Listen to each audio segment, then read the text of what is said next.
The elevator's brass buttons gleamed under harsh fluorescent light as Maya Chen pressed 27 with a trembling finger.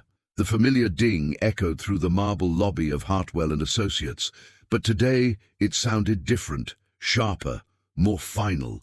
She clutched the termination letter in her sweaty palm, the corporate letterhead already wrinkled from her grip. 3 years of 60-hour weeks, missed family dinners, and sacrificed weekends, all reduced to a single paragraph citing restructuring needs. The elevator climbed past floors where she'd once felt purpose, where she'd believed her environmental law degree might actually change something. If you've ever felt that sinking realization that the system you trusted has failed you, hit that subscribe button, because this story is about to show you what happens when someone refuses to stay down. The 27th floor reception area smelled of expensive leather and fresh orchids, a stark contrast to the cramped cubicle she'd called home for 3 years. Maya had come to clean out her desk, but also to confront the man who'd signed her termination, Marcus Hartwell himself. She'd never spoken directly to the firm's founder, only glimpsed him in the glass-walled conference rooms where real decisions happened, where people like her weren't invited. Today, she planned to change that. "Excuse me, is Mr. Hartwell available?" Maya asked the receptionist, a polished woman whose smile seemed painted on. "Do you have an appointment?" The woman's eyes flicked to Maya's rumpled blazer, the one she'd bought on sale 2 years ago and had dry-cleaned exactly twice. "No, but I'm Maya Chen from Environmental Compliance. I need 5 minutes." The receptionist's expression shifted to something between pity and dismissal. "Mr. Hartwell is quite busy today. Perhaps you could schedule something for next week." Maya felt heat rise in her cheeks. Next week, she'd be gone, another casualty of corporate efficiency. "Tell him it's about the Riverside Development Project. Tell him I know about the soil reports." Something flickered in the receptionist's eyes. Surprise, maybe fear. She picked up her phone and whispered into it, her manicured nails tapping against the receiver. After a moment, she hung up and forced another smile. "He'll see you now." Corner office.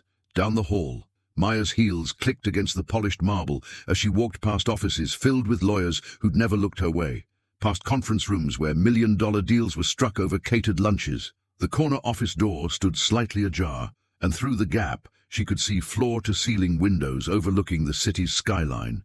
She knocked twice and heard a deep voice call, "Come in." Marcus Hartwell stood with his back to her, silhouetted against the afternoon sun streaming through those massive windows.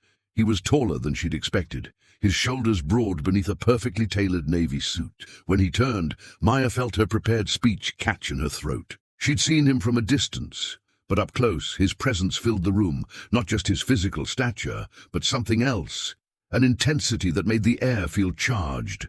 His dark skin seemed to absorb and reflect the golden light simultaneously, and his eyes held a sharpness that suggested he was already 3 steps ahead of whatever conversation they were about to have. "Ms.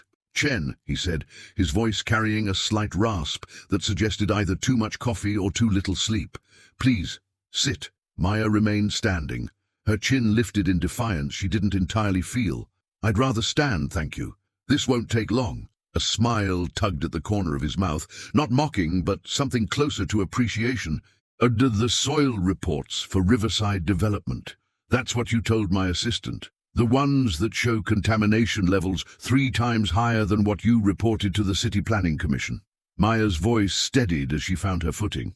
"The ones that would require a complete environmental remediation before any construction could begin. The ones that would cost your client about $40 million. Marcus moved to his desk, a massive piece of dark wood that probably cost more than Maya's annual salary. He leaned against it, crossing his arms, and studied her with those penetrating eyes. "And you think I don't know about these reports? I think you buried them.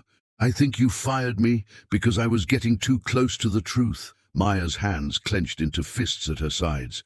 "I think you're willing to let families move into homes built on poisoned ground because it's profitable." The silence stretched between them, broken only by the distant hum of traffic 27 floors below. Marcus reached into his desk drawer and pulled out a thick manila folder, setting it on the desk's surface with a soft thud. "You're right about the contamination," he said quietly.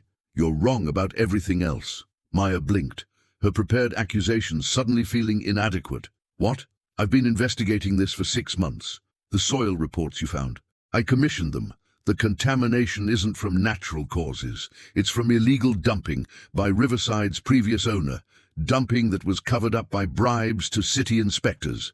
Marcus opened the folder, revealing photographs, documents, and what looked like financial records.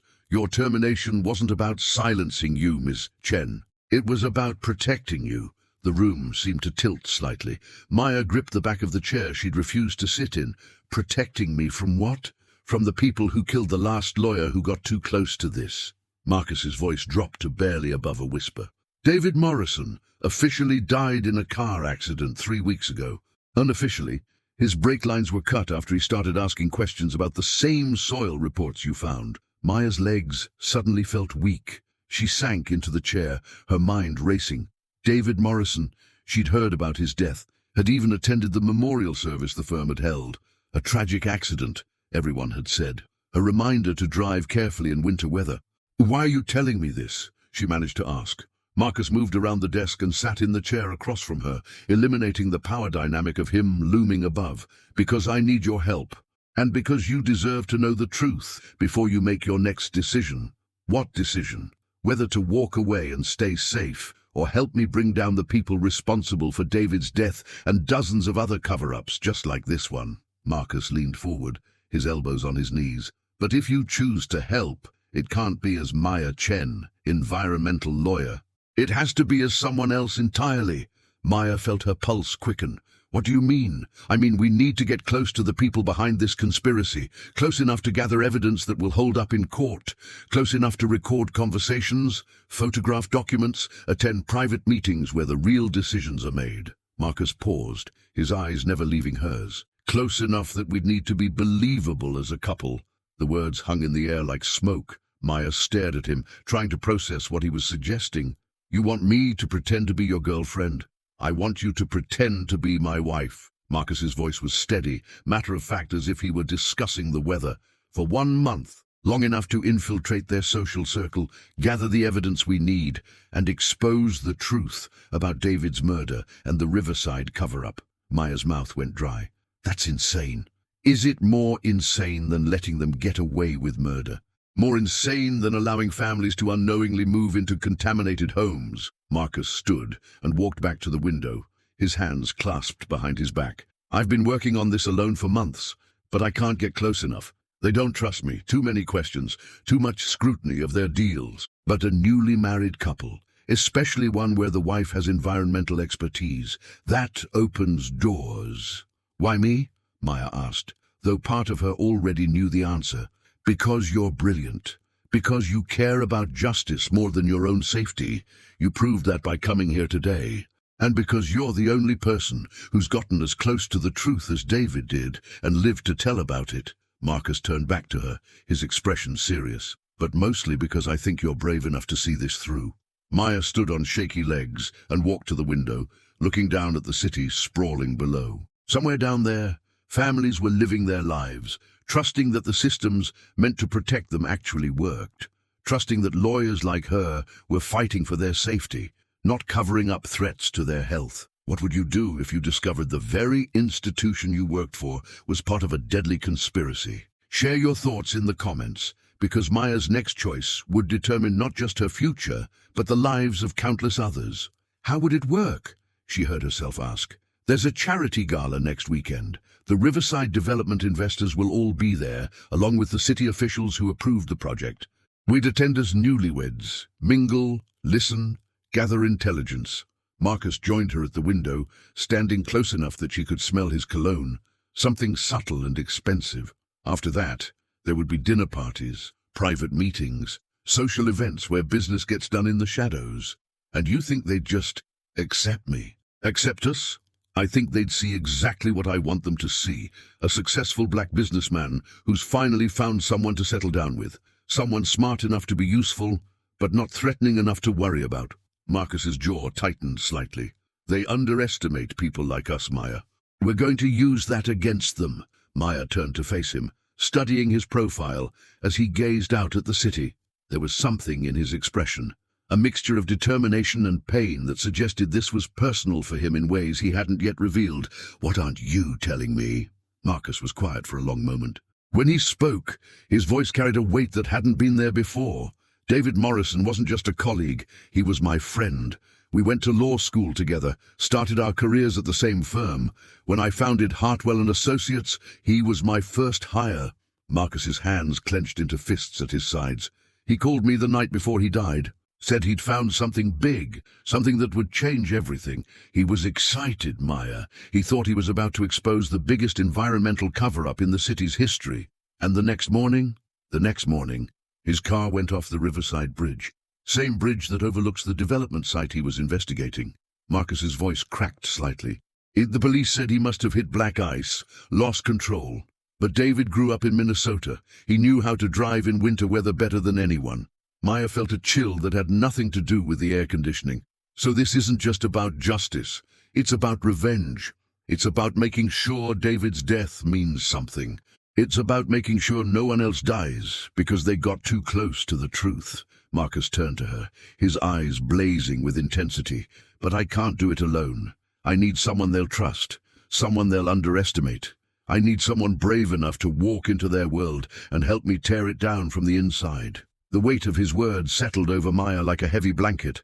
She thought about her termination letter, still crumpled in her hand. She thought about the families who would move into those contaminated homes if nothing was done. She thought about David Morrison, a man she'd barely known but who had died trying to protect people he'd never met. If I say yes, she said slowly, what happens to my life? My real life? Your real life is over anyway, Marcus said gently. They fired you to send a message. Stay quiet, disappear, don't ask questions. Even if you find another job, they'll be watching. They'll make sure you never get close to anything important again. He paused, letting that sink in. But if we succeed, if we expose them, you won't just get your life back. You'll get the chance to do the work you always dreamed of doing. Maya walked back to the desk and picked up one of the photographs from Marcus's folder. It showed a section of soil so contaminated it looked almost black, with warning markers scattered across the surface like tombstones. How do I know I can trust you? You don't, Marcus said simply. But you know you can't trust them, and you know that doing nothing isn't really an option, not for someone like you. Maya set the photograph down and looked at him directly. What exactly would this fake marriage entail? We'd need to be convincing. Shared stories about how we met, how we fell in love. We'd need to know each other's habits, preferences, histories. We'd need to be comfortable with casual physical contact, holding hands, brief kisses, the kind of intimacy that married couples display in public.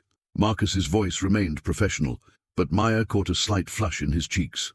Nothing inappropriate, nothing that would make you uncomfortable. Just enough to sell the illusion. And after the month is over, we get a quiet divorce. You disappear with a new identity if necessary, or you stay and help me rebuild the environmental law practice the right way. Your choice. Marcus moved closer, his voice dropping to an urgent whisper. But Maya, if we're going to do this, we need to decide now. The gala is in 6 days. That's barely enough time to create a believable backstory and get you the kind of wardrobe that will help you fit in with their crowd. Maya closed her eyes, trying to think clearly despite the adrenaline coursing through her veins. Every rational part of her mind screamed that this was insane, dangerous, potentially fatal. But another part, the part that had driven her to study environmental law in the first place, the part that had made her stay late every night reviewing documents that others ignored, that part whispered that this might be her only chance to make a real difference. "And if I die doing this," she said, opening her eyes to meet his gaze, "I want you to promise me something. Anything. Promise me you'll make sure the families know the truth about those homes. Promise me you won't let my death be meaningless like David's." Marcus reached out and took her hands in his skin warm and surprisingly gentle. "I promise you won't die. I promise I'll protect you, and I promise that when this is over, David's killers will face justice." Maya felt something shift inside her chest, not quite trust, but something close to it. "Okay," she whispered, "let's pretend to be married." The smile that spread across Marcus's face transformed him completely, erasing the hard edges and revealing something younger, more hopeful. "Then we better start planning our love story." Over the next hour, they crafted their fictional romance with the precision of lawyers preparing for trial. They had met at a coffee shop near the courthouse 6 months ago, Maya spilling her latte on Marcus's expensive suit. He had been charmed by her flustered apologies and her passionate explanation of the environmental case she was rushing to file. Their first date had been dinner at a small Italian restaurant in Little Italy, where Maya had impressed him by ordering in fluent Italian, a skill she actually possessed thanks to a semester abroad in college. Marcus had proposed during a weekend trip to Napa Valley, presenting her with his grandmother's ring during a private wine tasting overlooking the vineyards. They had married in a small ceremony the previous weekend, with only immediate family present, and were planning a larger celebration after the holidays. Maya would keep her maiden name professionally, but use Hartwell socially, explaining their quick marriage as the result of Marcus's recent health scare, a minor heart palpitation that had made them both realize life was too short to wait. "The health scare is perfect," Marcus said, making notes on a legal pad. "It explains the rush timeline and gives you a reason to be protective of me at social events. It also makes me seem more human, more vulnerable. They'll be less likely to see me as a threat." Maya nodded, though something about the way he said it made her wonder if the health scare was entirely fictional. "What about my background? They'll want to know about my family, my education." "Tell them the truth, mostly. You grew up in San Francisco, daughter of a nurse and a high school teacher. Full scholarship to Berkeley, law degree from Stanford. The only lie is that you specialized in corporate environmental compliance rather than advocacy work." Marcus looked up from his notes. "Or they'll respect the credentials but won't see you as a threat to their interests. And what about you? What's your story?"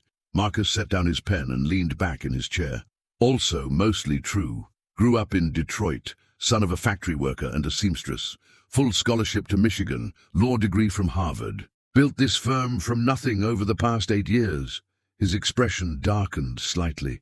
"What I won't tell them is that my father died of lung cancer caused by chemicals his factory dumped illegally for decades, or that my mother spent her last years fighting medical bills that bankrupted our family." Maya felt a pang of understanding. "So this really is personal for you?" "Everything is personal, Maya.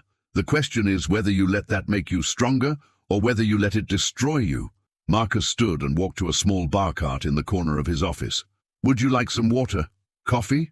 Something stronger?" "Water is fine." Maya watched as he filled 2 glasses from a crystal pitcher, noting the slight tremor in his hands.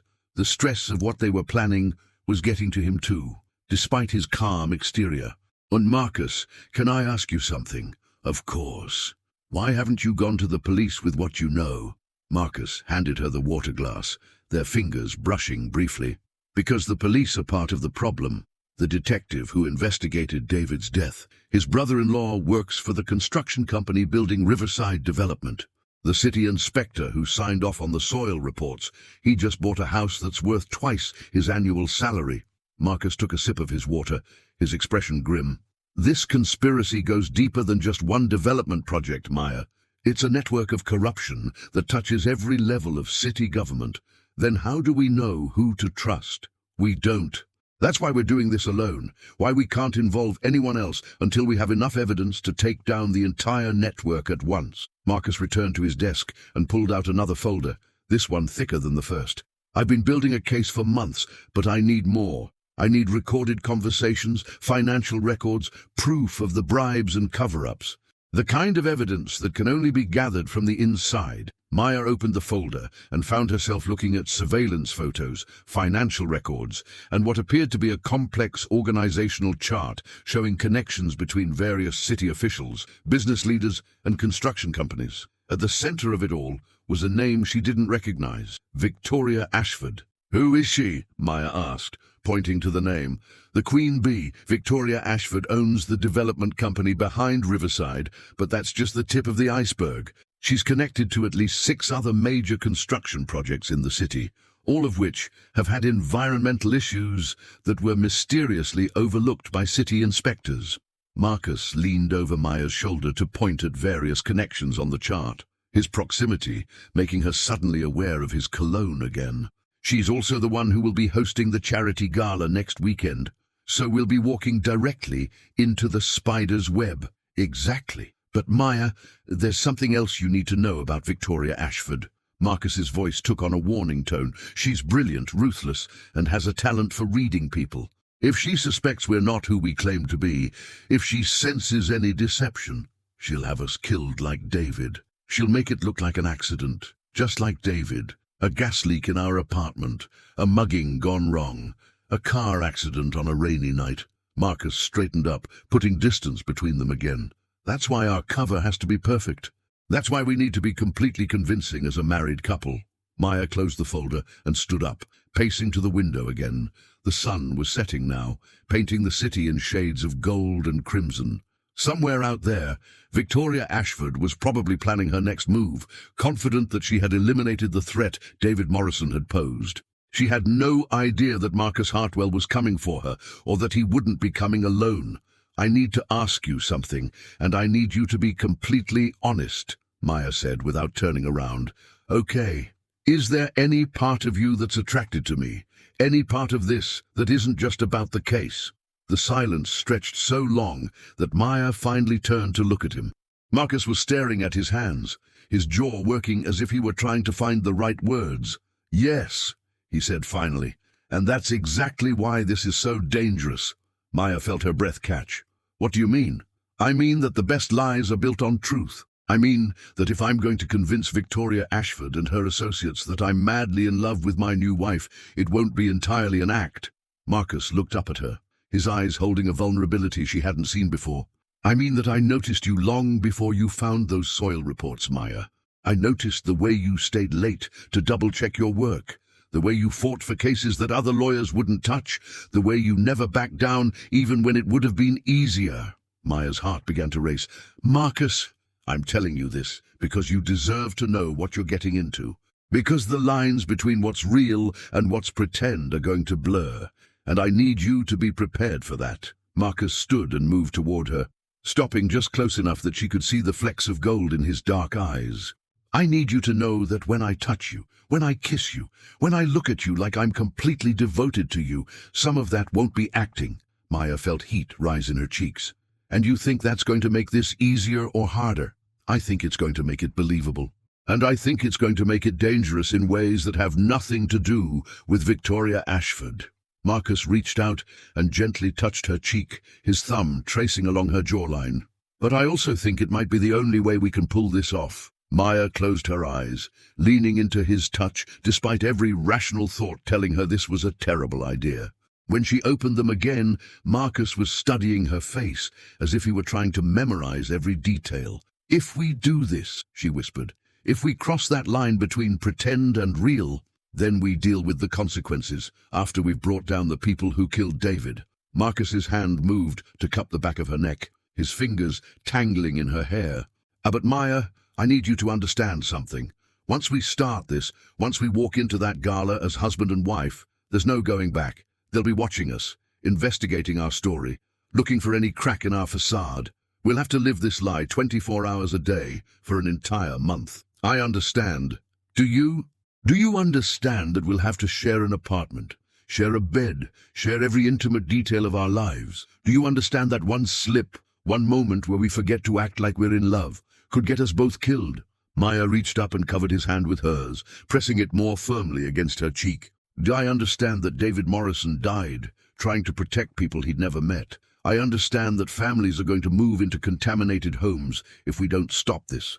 And I understand that sometimes the right thing to do is also the most terrifying thing to do. Marcus leaned closer, his forehead almost touching hers.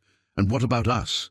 What happens to us when this is over? I don't know, Maya admitted, but I know that I'd rather face that uncertainty with you than spend the rest of my life wondering what might have happened if I'd been brave enough to try.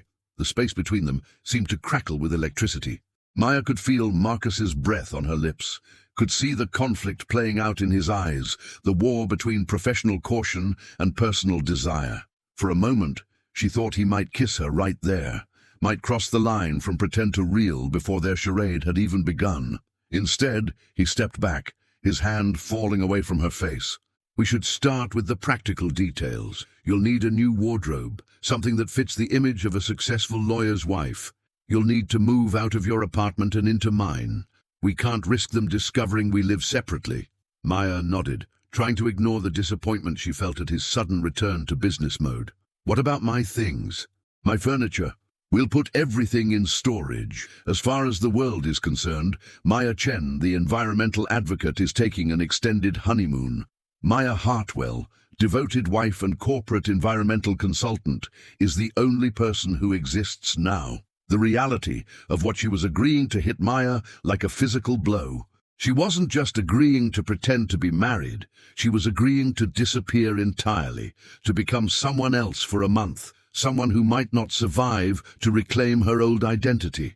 "I'm scared," she admitted quietly. Marcus moved closer again, but this time he kept his hands at his sides. "Good. Fear will keep you alive. Fear will make you careful, make you think before you act, make you remember that every word you speak and every gesture you make could be the difference between success and disaster. What if I'm not good enough at this? What if they see through me? Then we'll adapt, we'll improvise, we'll find another way." Marcus's voice carried a confidence that Maya wished she felt. "But Maya, I've seen you in action. I've watched you handle hostile witnesses, aggressive opposing counsel, judges who clearly didn't want to hear your arguments. You're stronger than you think you are." Maya took a deep breath, trying to center herself. "Okay, what's our first step?" "Shopping. Tomorrow morning, we're going to Nordstrom, and you're going to let me buy you a wardrobe that costs more than most people make in a year. You're going to learn to walk in designer heels, to make small talk about wine and art and charity work, to smile and nod when powerful men say things that make you want to scream." Marcus's expression was serious. "Now you're going to learn to be the kind of woman that Victoria Ashford will want to befriend and trust." "And what about you? What are you going to learn?" Marcus smiled, but it didn't reach his eyes. "I'm going to learn to be the kind of husband who's so obviously in love with his wife that no one questions why he married her so quickly. I'm going to learn to be vulnerable, to let my guard down just enough that they think they understand me." He paused, his expression growing darker. "And I'm going to learn to hide my hatred for the people who killed my friend." Maya felt a chill at the intensity in his voice. Marcus, promise me something." "What?" "Promise me that when we face Victoria Ashford, when we're in the same room with the people who killed David, you won't let your anger take control. Promise me you won't do anything that puts us both at risk." Marcus was quiet for a long moment. "I promise I'll try." "That's not good enough. It's the best I can do." Marcus turned away from her, his shoulders tense. "Maya, these people destroyed my friend's life and then took it from him. They're poisoning families for profit. They're corrupting every system that's supposed to protect innocent people. You're asking me to stand in the same room with them and smile, to shake their hands and make pleasant conversation while I'm gathering evidence to destroy them. I can promise I'll try to control my anger, but I can't promise I'll succeed."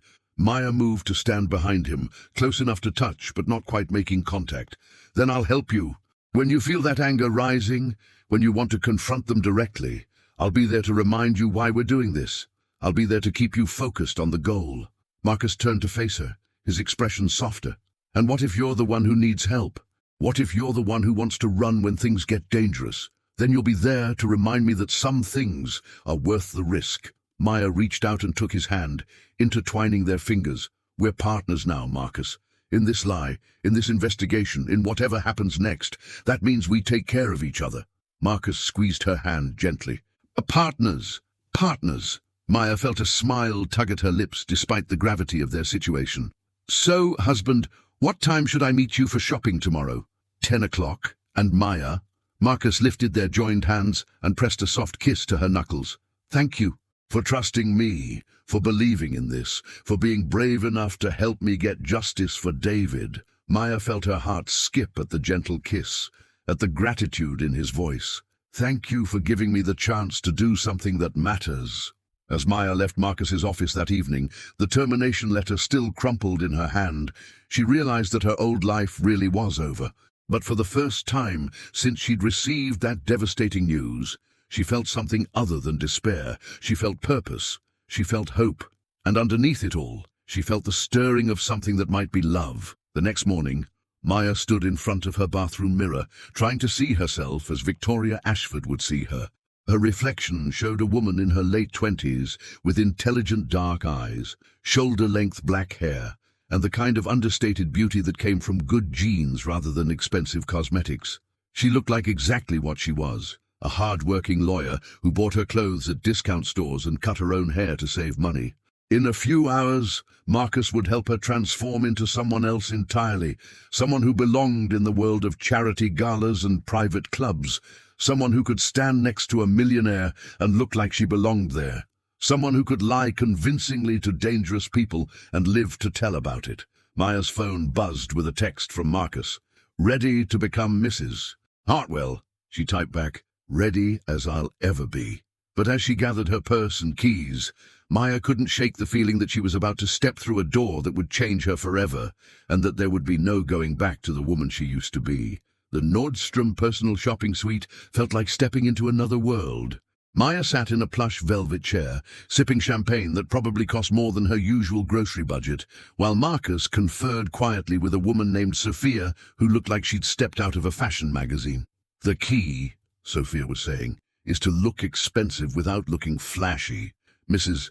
Hartwell needs to project confidence and sophistication, but not in a way that threatens other women or makes her seem like she's trying too hard." Maya watched Marcus nod thoughtfully, noting how comfortable he seemed in this environment. This was his world now, or at least the world he'd built for himself through years of hard work and strategic choices. She wondered what it had cost him to climb this high, what parts of himself he'd had to sacrifice or hide to be accepted by people who would have dismissed him entirely if he'd been born in different circumstances. "What about evening wear?"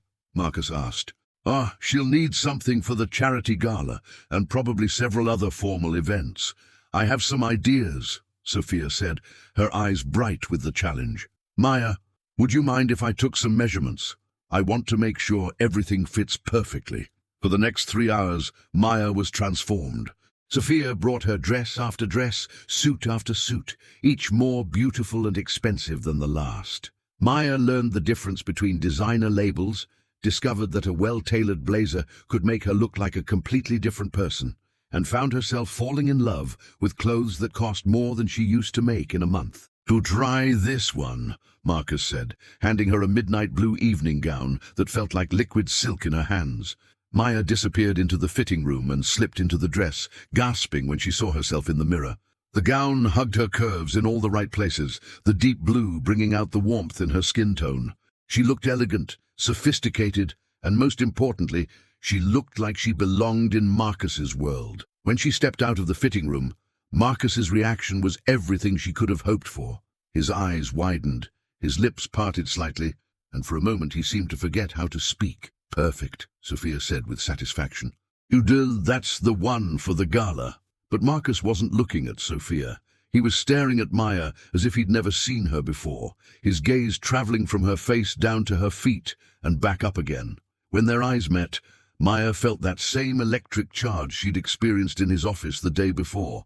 "You look," Marcus started, then stopped, shaking his head. "You look beautiful." Maya felt heat rise in her cheeks. "It's just the dress." "No," Marcus said quietly, moving closer. "It's not just the dress." Sophia cleared her throat delicately. "Should I give you two a moment?" "No, that's okay," Maya said quickly, suddenly aware that they were supposed to be newlyweds, that this kind of reaction should be normal between them. "And we should probably look at shoes next." But as Sophia bustled away to gather shoe options, Marcus caught Maya's hand. "Are you okay with this? With all of this?" He gestured at the expensive clothes, the luxury suite, the champagne. "I know it's a lot." Maya looked down at the beautiful gown she was wearing, then back at Marcus's concerned face.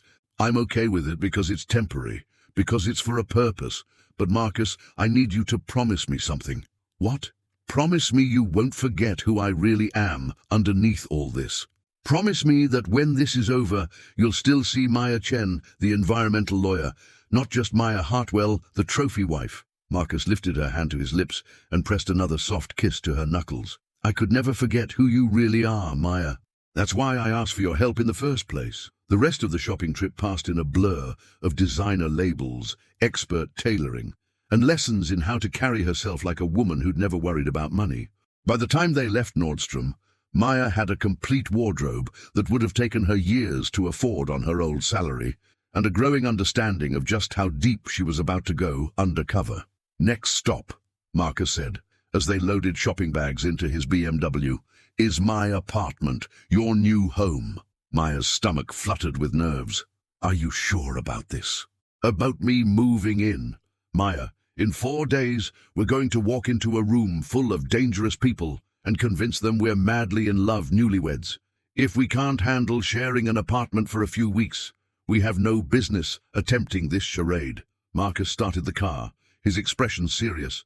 Besides, they'll be watching us. They'll be looking for any sign that our marriage isn't real. Separate addresses would be a red flag we can't afford. The drive to Marcus's apartment building took them through increasingly upscale neighborhoods, past boutiques and restaurants that Maya had only read about in magazines. When they pulled up to a sleek glass tower overlooking the waterfront, Maya felt another wave of intimidation. "This is where you live. This is where we live," Marcus corrected gently. "At least for the next month." The apartment itself was stunning. Floor-to-ceiling windows, hardwood floors, modern furniture that looked like it belonged in an architectural magazine. But what struck Maya most was how impersonal it felt.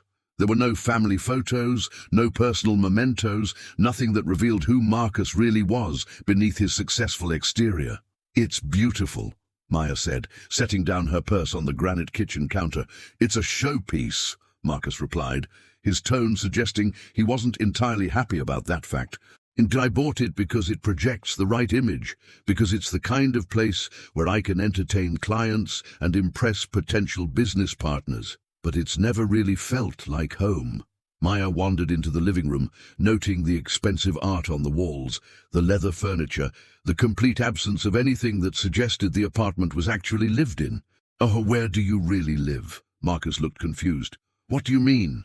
"I mean, where do you go when you want to feel like yourself? Where do you keep the things that matter to you, the photos and books and music that make you who you are?" Marcus was quiet for a long moment. "I guess I don't have a place like that anymore." The sadness in his voice made Maya's chest ache. She was beginning to understand the price Marcus had paid for his success, the parts of himself he'd had to bury to build the life he thought he needed. "Well," she said, trying to keep her tone light, "maybe we can change that. Maybe we can make this place feel a little more like home." Marcus smiled, but it was tinged with something that might have been grief. "I'd like that." They spent the rest of the afternoon going through the practical details of their new living arrangement. Maya would take the guest bedroom, at least initially, though they both acknowledged that they might need to share the master bedroom if their cover required it. They practiced their backstory until they could recite it without thinking, adding details and anecdotes that would make their relationship feel real to outside observers. "Tell me about our first fight," Maya said as they sat on the couch, sharing takeout Chinese food. "Our first fight?" Marcus looked puzzled. "Every couple has fights. If someone asks us about it, we need to have an answer that sounds authentic." Maya twirled lo mein around her chopsticks, thinking maybe it was about something small but revealing, something that shows we're real people with real flaws. Marcus considered this. "Okay, our first fight was about your driving." "My driving? You're a terrible driver. You take corners too fast, you follow too closely, and you have a habit of making last-minute lane changes that give me heart palpitations." Marcus grinned at her indignant expression. "Doom, I finally said something about it after you nearly rear-ended a delivery truck, and you accused me of being a control freak who couldn't handle not being in the driver's seat. And how did we resolve it? We didn't, really. We just agreed that I do most of the driving, and you'd try to be more careful when you're behind the wheel." Marcus's expression grew more serious. "But the fight taught us something important about each other.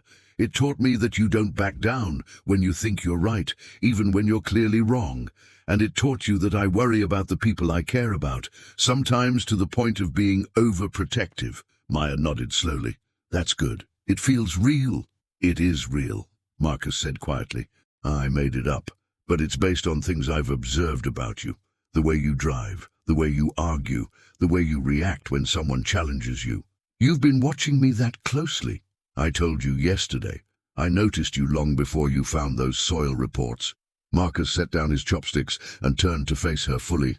"Maya, there's something else we need to talk about." "Something that's going to be harder than shopping or backstories or living arrangements?" Maya felt her pulse quicken. "What?" "Physical intimacy, not sexual intimacy," Marcus added quickly, seeing her expression. but the kind of casual physical contact that married couples have, holding hands, brief kisses, touching each other's arms or shoulders during conversation, standing close together, sharing personal space. Maya nodded, though her mouth had gone dry. Right, we need to be comfortable with that. We need to be more than comfortable. We need to make it look natural, unconscious, like we've been doing it for months. Marcus moved closer to her on the couch, close enough that their knees were almost touching. Can I touch you? Yes. Marcus reached out and gently brushed a strand of hair away from her face, his fingers lingering against her cheek. Like this, casual, affectionate, the kind of gesture a husband makes without thinking about it. Maya leaned into his touch, surprised by how natural it felt. That's good. And this, Marcus took her hand in his, intertwining their fingers and resting their joined hands on his knee. We need to be able to hold hands without thinking about it, without it feeling awkward or forced. Maya looked down at their joined hands, noting how well they fit together, how right it felt despite the artificial circumstances. What about kissing? Marcus's thumb traced across her knuckles. We'll need to be able to kiss convincingly, nothing passionate or inappropriate, but the kind of brief, affectionate kisses that married couples share in public. Should we practice? The question hung in the air between them, loaded with implications neither of them was quite ready to address. Maya could see the conflict in Marcus's eyes, the same war between professional necessity and personal desire that she was fighting herself. Yes, Marcus said finally. We should practice. He moved closer, his free hand coming up to cup her cheek again. Maya's heart began to race as he leaned toward her, his eyes never leaving hers. When his lips touched hers, it was soft, gentle, barely more than a whisper of contact, but even that brief kiss sent electricity shooting through Maya's entire body.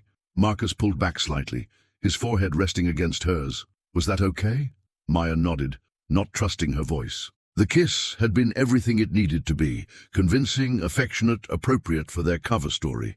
It had also been something else entirely, something that had nothing to do with their investigation and everything to do with the growing attraction between them. We should probably practice a few more times, Marcus said, his voice slightly rough, just to make sure we can do it naturally.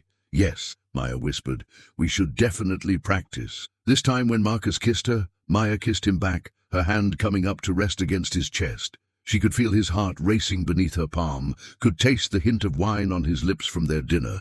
When they broke apart, both of them were breathing harder. That was, Marcus started. Convincing, Maya finished, though they both knew that wasn't the word either of them had been thinking. They spent the next hour practicing their physical intimacy, learning to touch each other casually and naturally, to stand close together without awkwardness, to look at each other with the kind of affection that suggested deep emotional connection. With each touch, each glance, each brief kiss, the line between pretense and reality blurred a little more. By the time they called it a night, Maya was exhausted, exhilarated, and more confused about her feelings than she'd ever been in her life. As she lay in the guest bedroom, staring at the ceiling and listening to Marcus moving around in the master suite, she couldn't help but wonder what she'd gotten herself into. 3 days later, Maya stood in front of the full-length mirror in Marcus's bedroom, adjusting the midnight blue gown one final time. Her hair had been styled by a professional, swept up in an elegant chignon that made her neck look longer and her cheekbones more prominent. Her makeup was flawless, applied by the same artist who worked with the city's social elite. Diamond earrings, borrowed from Marcus's safety deposit box, part of his grandmother's jewelry collection, caught the light every time she moved her head. She looked like a different person. She looked like the kind of woman who belonged on Marcus Hartwell's arm, who could walk into a room full of powerful people and command respect. She looked like someone who could lie convincingly to murderers and live to tell about it. You ready? Marcus appeared in the doorway, and Maya's breath caught at the sight of him. He wore a perfectly tailored black tuxedo that emphasized his broad shoulders and lean frame. His bow tie was slightly crooked, giving him a charmingly imperfect appearance that somehow made him even more attractive. Your tie, Maya said, moving toward him automatically. I can never get these things right, Marcus admitted, standing still as Maya reached up to adjust the bow tie. I usually have my assistant help me, but tonight you have a wife to do it. Maya finished, her fingers working to straighten the silk. Standing this close to him, she could smell his cologne, could see the slight nervousness in his eyes despite his calm exterior. "Maya," Marcus said quietly, his hands coming up to rest on her waist, "are you sure about this? Once we walk into that gala, once we start this charade, there's no going back." Maya finished adjusting his tie and let her hands rest on his chest. "I'm sure. Are you?" "I'm terrified," Marcus admitted, "not of Victoria Ashford or her associates. I'm terrified of what this is going to do to us, to whatever this is between us." Maya looked up into his eyes, seeing her own fears reflected there. "Then we'll face that together too." Marcus leaned down and kissed her, and this time there was nothing practiced or artificial about it. This was a kiss between two people who were about to walk into danger together, who might not survive the night, who needed to say things they couldn't put into words. When they broke apart, both of them were breathing hard. "I need to tell you something," Marcus said, his voice rough with emotion. "If something happens tonight, if things go wrong, nothing's going to happen. But if it does, I need you to know that these last few days, getting to know you, being with you, it's been the most real thing in my life, in years." Marcus's hands tightened on her waist. I need you to know that whatever happens between us after this is over, you've already changed me." Maya felt tears prick at her eyes, threatening to ruin her carefully applied makeup. "Marcus, and I need you to know that I'm going to protect you tonight, no matter what it costs me. David died because I wasn't there to help him. I won't let that happen to you." Maya reached up and cupped his face in her hands. "We're going to protect each other. That's what partners do." Marcus smiled, the expression transforming his face completely. "Partners. Partners!" Maya stood on her tiptoes and kissed him once more, soft and quick. Now let's go crash a party." The charity gala was being held at the grand ballroom of the Fairmont Hotel, a space that dripped with old-world elegance and new money. Crystal chandeliers cast warm light over tables draped in white silk, while a string quartet played softly in one corner. The city's elite mingled over champagne and hors d'oeuvres, their conversations a mixture of business deals, social gossip, and carefully calculated networking. Maya felt every eye in the room turn toward them as they entered. Marcus's hand warm and steady on the small of her back. She could hear the whispers starting already. Who was the woman on Marcus Hartwell's arm? When had he gotten married? Why hadn't anyone heard about the wedding? "Mr. Hartwell!" A woman's voice cut through the murmur of conversation, and Maya turned to see a stunning blonde approaching them with a smile that didn't quite reach her eyes. She was probably in her 50s, but looked at least a decade younger thanks to what Maya suspected was excellent plastic surgery. Her dress was simple, but clearly expensive, and she moved with the confidence of someone who was used to being the most important person in any room. "Victoria," Marcus said smoothly, his arm sliding around Maya's waist in a gesture that looked completely natural. "I'd like you to meet my wife, Maya, Victoria Ashford." Maya felt a chill run down her spine as she found herself face to face with the woman who had ordered David Morrison's death. Up close, Victoria was even more intimidating. Her blue eyes were sharp and calculating, missing nothing as they assessed Maya from head to toe. "Your wife." Victoria's smile widened, but Maya could see the surprise and calculation behind it. Marcus, you dark horse, when did this happen?" "Last weekend," Marcus said, his voice warm with what sounded like genuine affection. "I know it was sudden, but when you know, you know."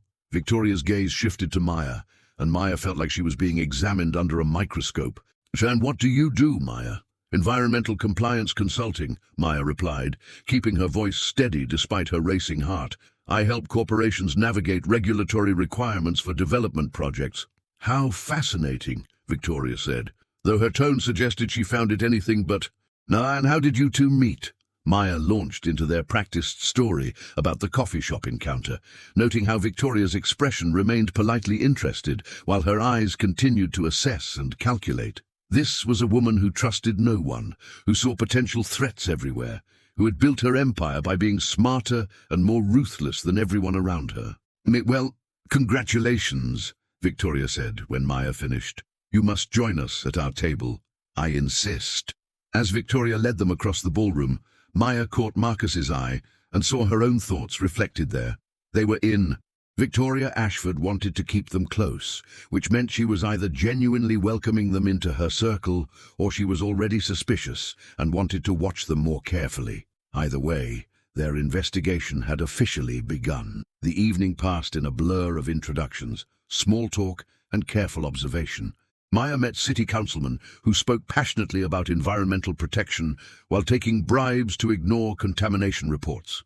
She shook hands with construction executives who built their fortunes on cutting corners and buying silence. She smiled and nodded as Victoria's associates discussed their latest projects, each one a masterpiece of corruption disguised as civic improvement. And through it all, Marcus played his part perfectly. He was the devoted husband, attentive to Maya's needs, proud to show her off, clearly besotted with his new bride. His hand never left her back or her arm. He brought her drinks without being asked, and he looked at her with such convincing adoration that Maya sometimes forgot it was an act. "You're a natural at this," Maya whispered to him during a brief moment when they were alone at their table. "So are you," Marcus replied, his lips brushing against her ear in a gesture that looked intimate to anyone watching. "Victoria likes you, I can tell." "How can you tell?" "She's invited us to dinner at her house next week. She only does that with people she wants to bring into her inner circle." Marcus's hand found hers under the table, squeezing gently. "We're in, Maya. We're actually in." As the evening wound down, Victoria approached them one final time. "I hope you'll both join me for dinner next Friday," she said, her smile warm but her eyes still calculating. "Just a small gathering of friends. I'd love to get to know you both better." "We'd be honored," Marcus replied, standing to shake Victoria's hand. "Wonderful. And Maya, I hope you don't mind, but I took the liberty of looking into your background. Very impressive credentials. I might have some consulting work that would interest you." Maya felt her blood run cold, but she managed to keep her expression pleasant. "That sounds wonderful. I'm always looking for new challenges." Victoria's smile sharpened. "Excellent. We'll discuss it at dinner." She leaned closer, her voice dropping to a whisper. "And I have a feeling you and I are going to work very well together." As Victoria walked away, Maya felt Marcus's hand tighten on hers. They had successfully infiltrated the inner circle, but Victoria's interest in Maya's background sent warning bells through both of them. The following week passed in a carefully orchestrated dance of deception. Maya and Marcus attended dinner parties, charity events, and private meetings, each interaction bringing them closer to the evidence they needed. Maya discovered that Victoria's consulting offer was a test. She wanted Maya to review environmental reports for upcoming projects, essentially asking her to participate in the same cover-ups that had led to David's death. But it was during Victoria's intimate dinner party that everything changed. Maya excused herself to use the restroom and instead slipped into Victoria's home office, where she photographed financial records linking Victoria directly to bribes paid to city officials. As she prepared to leave, she heard footsteps in the hallway. Looking for something specific, Victoria's voice was ice cold. Maya's heart stopped, but years of courtroom experience kicked in.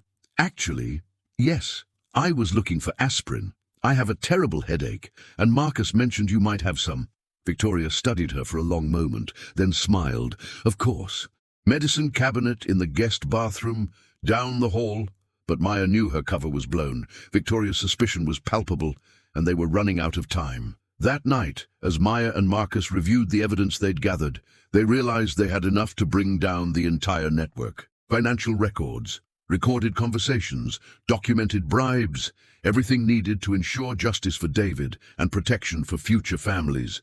"We need to move fast," Marcus said, uploading files to a secure server. "Victoria knows something's wrong." The next morning, they delivered everything to the FBI, the state attorney general, and 3 major newspapers simultaneously. By evening, arrest warrants had been issued for Victoria Ashford and 12 co-conspirators. The Riverside Development Project was halted, the contaminated soil would be properly remediated, and David Morrison's death was being investigated as a homicide.